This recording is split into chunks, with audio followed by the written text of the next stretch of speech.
예, 할렐루야. 오늘 9월 7일 화요일 주간 첫 예배 시간입니다.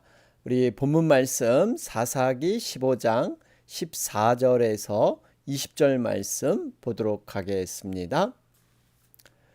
삼손이 레이의 이름에 블레셋 사람들이 그에게로 마주 나가며 소리 지를 때 여호와의 영이 삼손에게 갑자기 임하심에 그의 팔 위에 밧줄이 불탄 삼과 같이 그의 결박되었던 손에서 떨어진지라.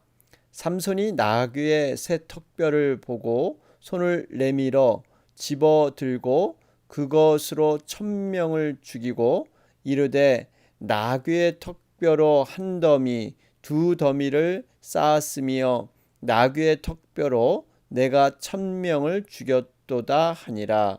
그가 말을 마치고 턱뼈를 자기 손에서 내던지고 그곳을 라맛 레히라 이름하였더라. 삼손이 심히 목이 말라 여호와께 부르짖어 이르되 주께서 종의 손을 통하여 이 큰 구원을 베푸셨사오나 내가 이제 목말라 죽어서 할례 받지 못한 자들의 손에 떨어지겠나이다 하니 하나님이 레이에서 한 우묵한 곳을 터뜨리시니 거기서 물이 솟아 나오는지라. 삼손이 그것을 마시고 정신이 회복되어 소생하니 그러므로 그 샘 이름을 에낙고레라 불렀으며 그 샘이 오늘까지 레이에 있더라.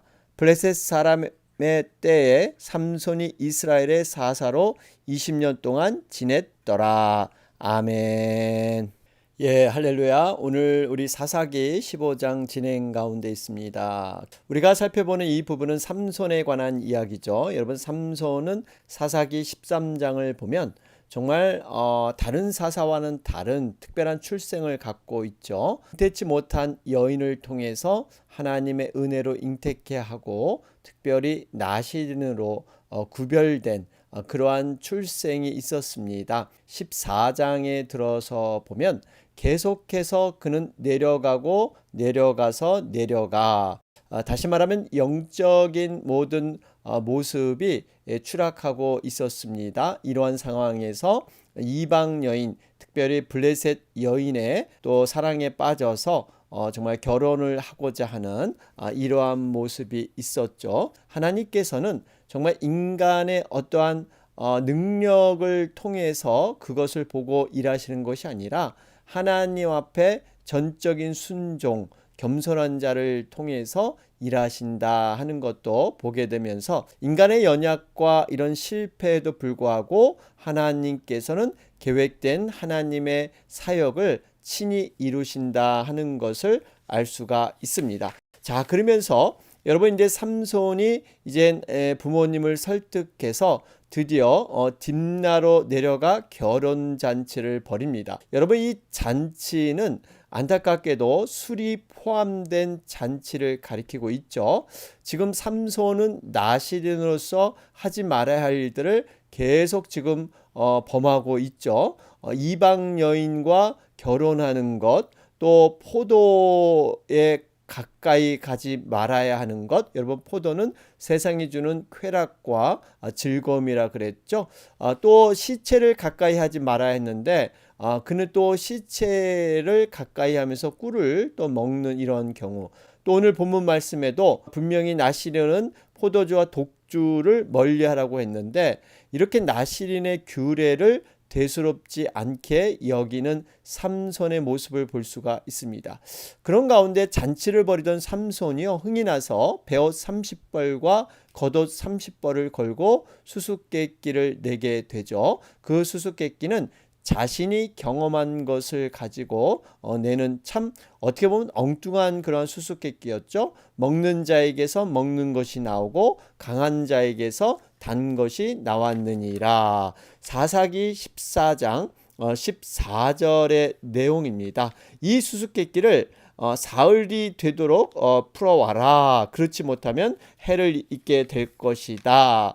이 수수께끼는 정말 풀 수 없는 개인적인 경험에서 나온 것이니까 이러한 상황에서 근데 삼손의 아내가 블레셋 사람들에게 이용을 당하죠. 어떻게든지 답을 알아내려고 합니다. 삼손은 결국 마지막 날에 아내의 울음과 강요에 못 이겨서 답을 알려주고 맙니다.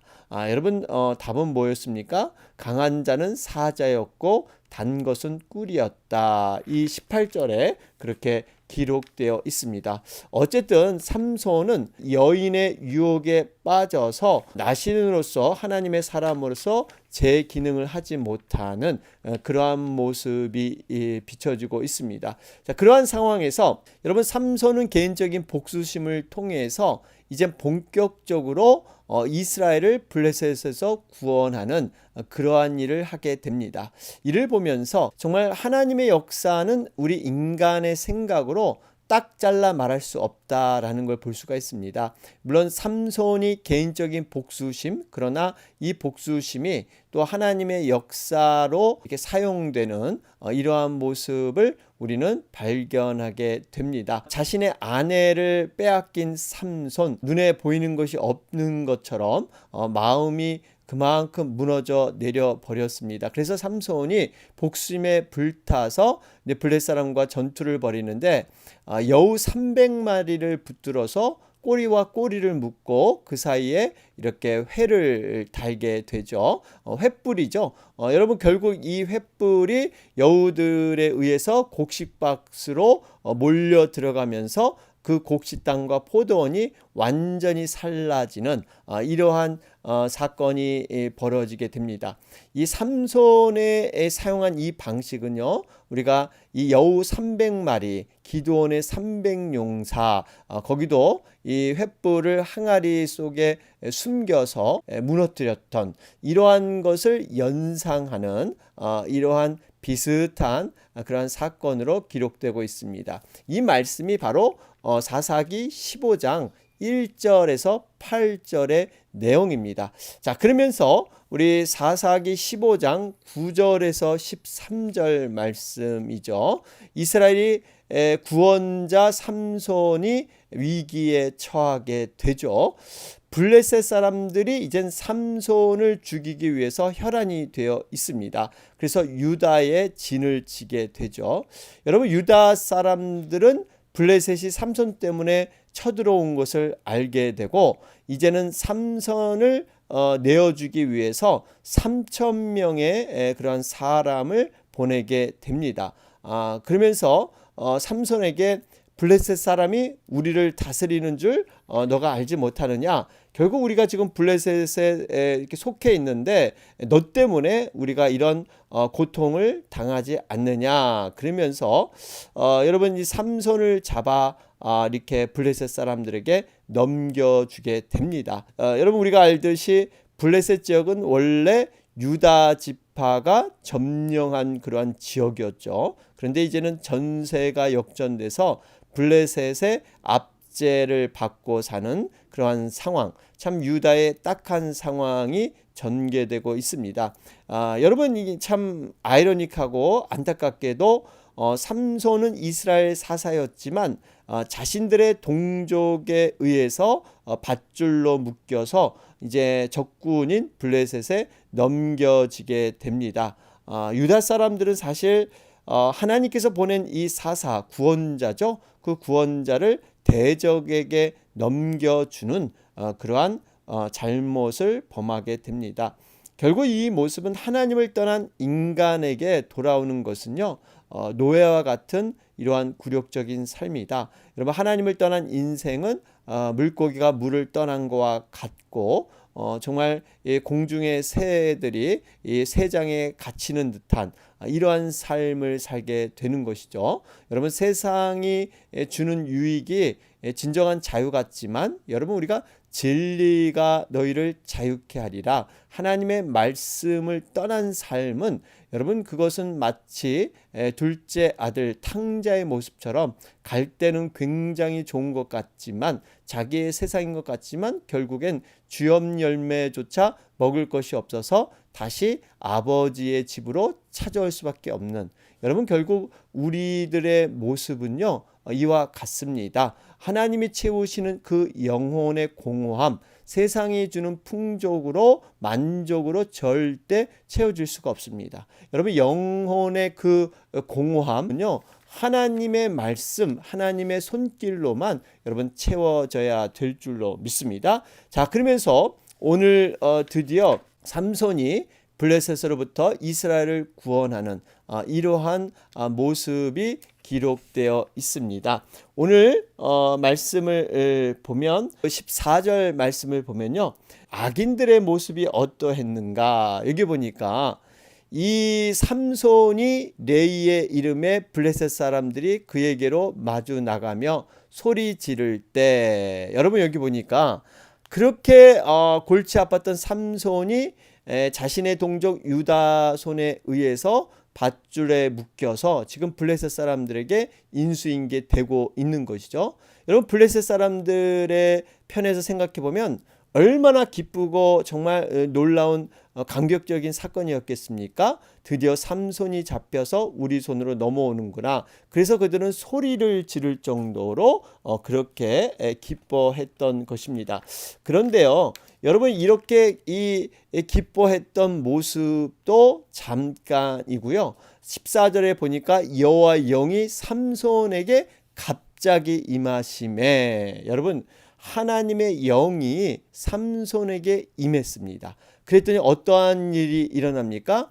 그의 팔 위에 밧줄이 불탄 삼과 같이 그의 결박되었던 손에서 떨어진지라. 여러분, 하나님의 영이 갑자기 삼손에게 임하기 시작하니까요, 묶여있던 밧줄이 마치 불탄 삼과 같이, 불탄 삼과 같다는 것은요, 마치 불에 여러분 나일론 옷감 타는 것 아십니까?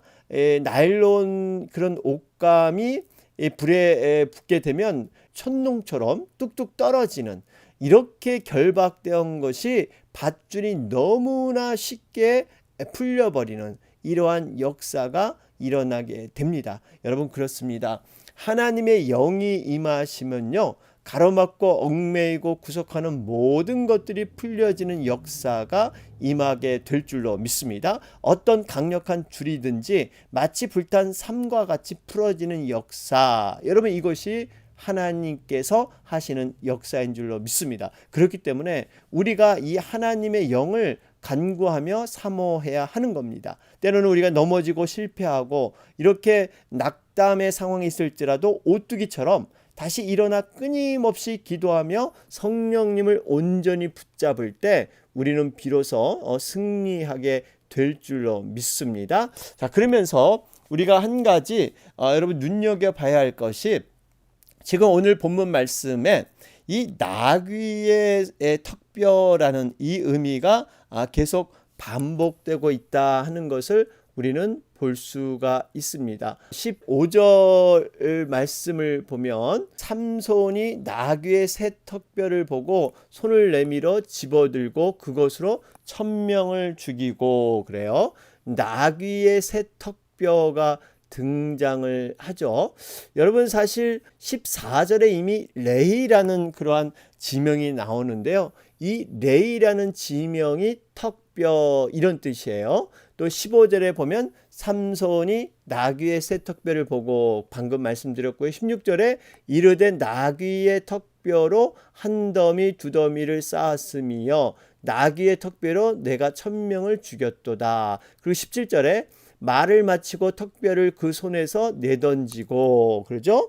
여러분, 이 계속해서 지금 턱뼈가 언급이 되고요. 또 17절에 보면 특별히 지명이 라맛 레이라 그래요. 여러분, 이 라맛 레이라는 것은 턱뼈의 무더기, 턱뼈의 언덕, 뭐 이런 뜻이 있습니다. 여러분, 이 이스라엘 백성들에게요, 나귀라는 존재는 사실 무거운 짐을 옮기는 좋은 운송수단이긴 하지만요, 부정한 짐승으로 취급이 되었죠. 그래서 나귀 고기는 먹지 않습니다. 그래서 나귀가 죽으면 땅을 파고 묻어버리게 됩니다. 이러한 이유로 해서요, 나귀뼈는 사람의 눈에 쉽게 띄는 것이 아니었습니다. 어쩌다 눈에 띄지만 또 부정한 짐승의 뼈이기 때문에 별로 가치가 없는 아무 쓸모 없는 그러한 것이 나귀 턱뼈였죠.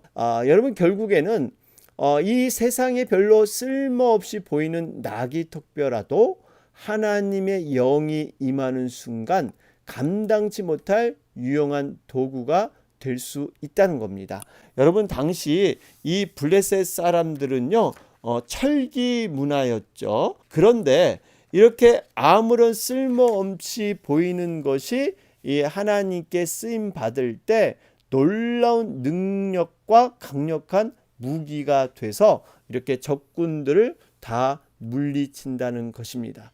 우리가 이것을 통해서 한 가지 깨닫는 것은요, 우리 자신이 바로 나귀 턱뼈와 같은 그러한 사람들이다라는 것입니다. 여러분 예수님의 12 제자들도 정말 인간적으로 보면 뛰어난 것이 없었습니다. 인격적으로도 그러고 또 배움도 없는 심지어는 이 백성들이 무시하고 멸시하는 세리 죄인으로 취급을 했죠.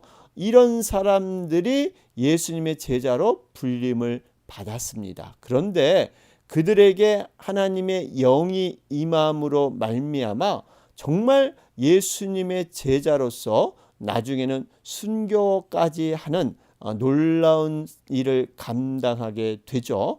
여러분 우리 자신도 마찬가지입니다. 우리가 모두 나 같은 죄인 살리신 그 은혜 놀라와. 여러분 우리가 이 죄인이고 부족하고 연약한 자들이었는데 우리를 통해서 하나님의 일을 이루시는 것, 우리를 사용하시는 것, 여러분 이건 순전한 은혜인 줄로 믿습니다. 그렇기 때문에 우리가 자만하거나 교만하거나 자랑해서는 안 되는 것이죠.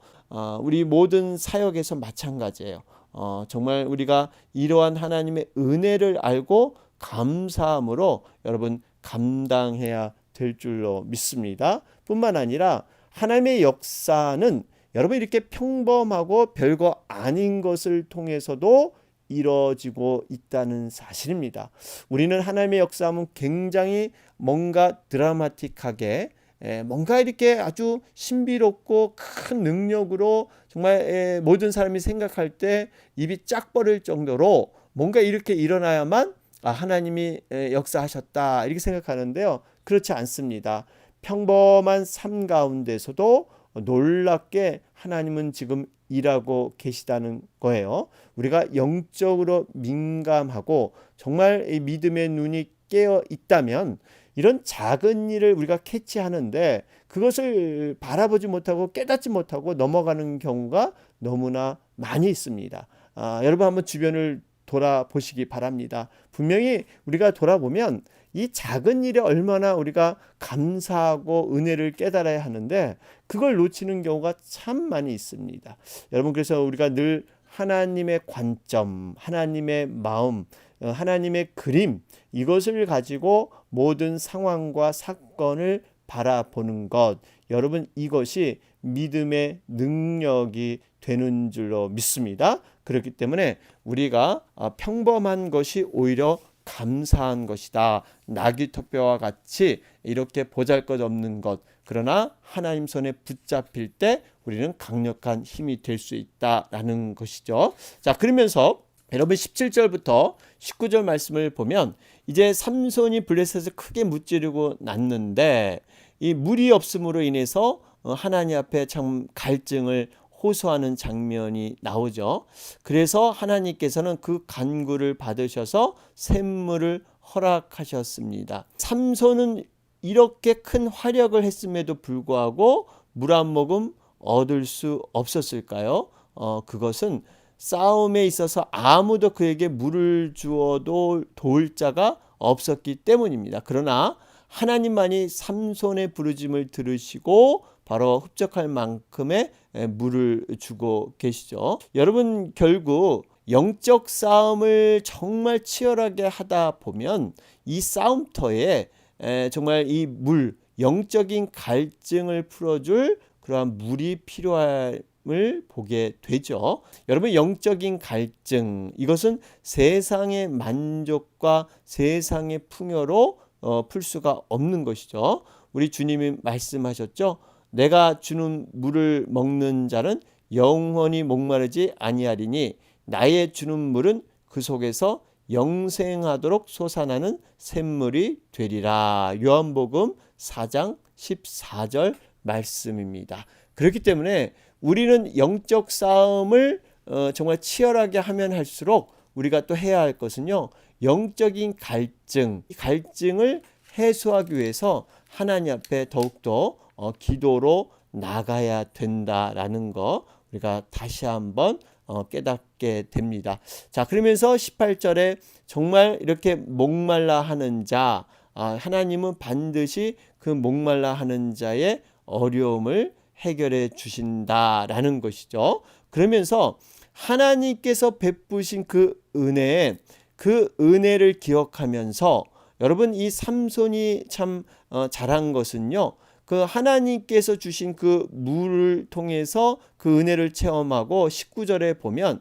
이 샘의 이름을 정했는데 에낙고레라. 그래서 그 샘이 오늘까지 레이에 있더라. 그러죠? 이 에낙고레라는 뜻은 19절 말씀이죠. 부르짖는 자의 샘, 이런 뜻이 있습니다. 결국 삼손은 하나님의 이러한 은혜를 경험하고 그 영광을 바라보면서 이렇게 그 자신의 기억할 수 있는 기념하는 그러한 지명을 지었다라는 것을 우리는 볼 수가 있습니다.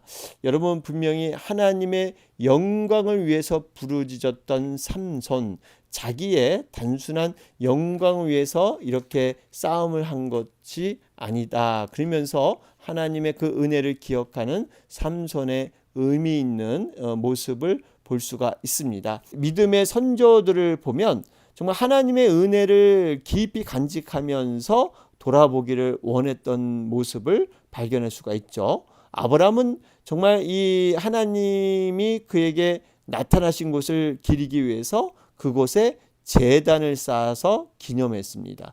야곱은 어떻습니까? 또 하나님이 천사들과 함께 나타나서 그에게 말씀하신 땅을 기념해서 베델이라 이렇게 칭하지 않았습니까?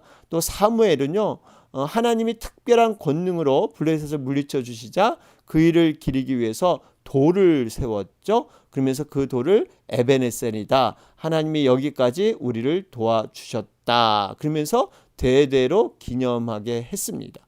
그런데 안타깝게도 하나님의 은혜를 잊고도 그 은혜를 기념할 줄 모르는 사람이 있었죠. 바로 이스라엘의 초대왕 사울이 대표적인 사람입니다.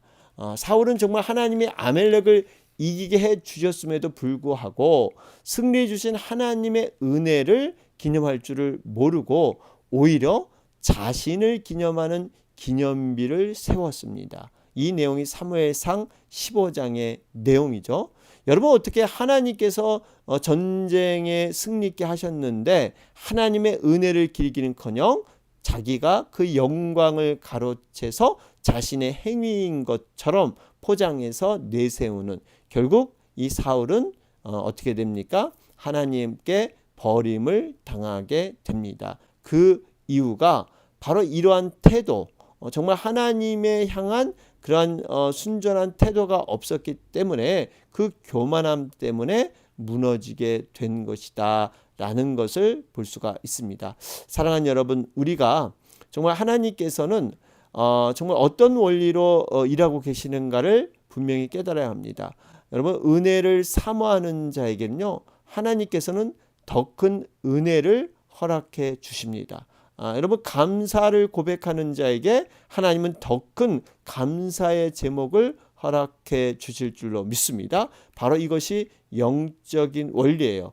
부르짖고 찾는 자에게, 구하는 자에게 더 주시기를 원하시는 것, 여러분, 이것이 하나님의 마음인 줄로 믿습니다. 자, 오늘 말씀 정리해 보면 주님이 터지게 하신 은혜의 샘, 여러분, 정말 나귀 새 턱뼈를 가지고 1000명을 무찔렀던 삼손의 모습을 보면서 우리는 어떻게 살아가야 될 것인가 라는 거 다시 한번 믿음의 모습을 돌아보게 됩니다.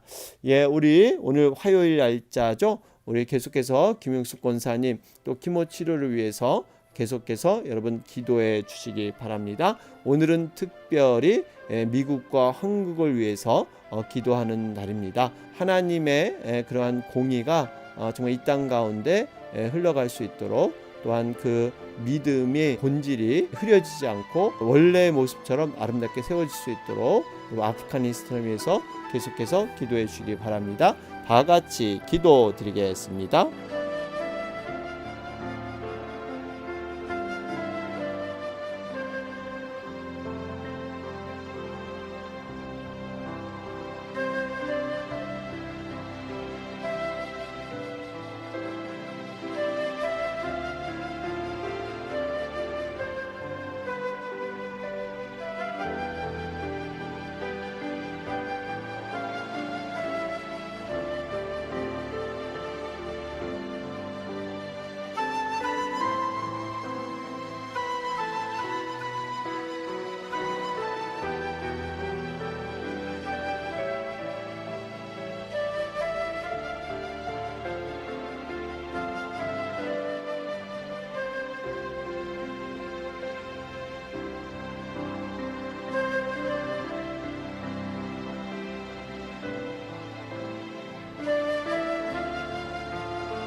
네.